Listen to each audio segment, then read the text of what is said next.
अच्छा जो और इत्थे दा जेह्ड़ा किसी भी इलाके की अहम जरूरत बिच ये चीज़ां आ जुलदियां कि उत्थे दा बिजली पानी अस नाल पानी दी लाइन दे वालमैन मौजूद हैं और असी ये तुसां कोलों पुछना चाहसां कि कितना अरसा हो गया इस इलाके दे पानिया दी लाइन दा?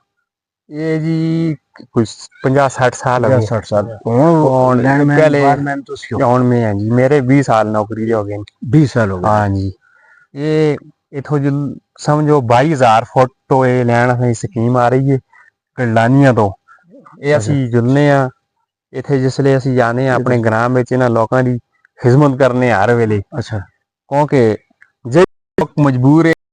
लोग होंदे ए जाई मैं आप भी मजबूर होना अगर मेरा नहीं आंदा ते सारे ग्रां दा नहीं आंदा अगर इन्हां ना आना ते मेरा भी आसी ते लिहाजा असी मतलब पानी बाफर है वो असा मांग के लाए दे कट्ठे विचों क्योंकि असां दे मसाइल जो पिछे चल रहे हैं पानी दे उन्हां नाल असां लाए दे तो मुतालबा दसो ते असी तो मुतालबा करा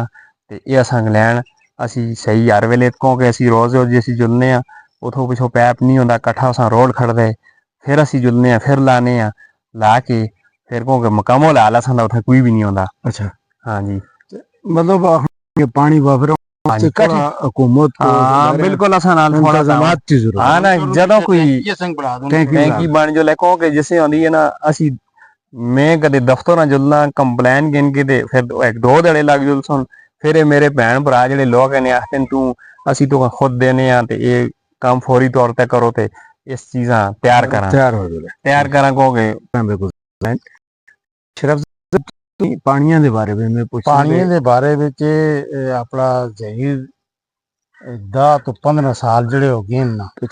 तकरीबन 10 साल अरसा पहले तो इस नाल अपना पार खोड़े अपना नाल चलते रहे ये जड़े साल गुजारे बड़ी अपने सिरे ते अच्छा अपने सिरे ते 10 साल गुजारे सो इस बिचो ग्रां दा कोई बंदा इस ते नाराज नहीं पानी मकसद है आज बंद हुए किसी जी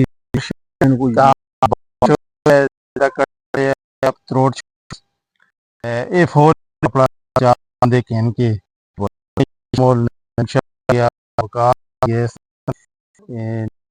सारे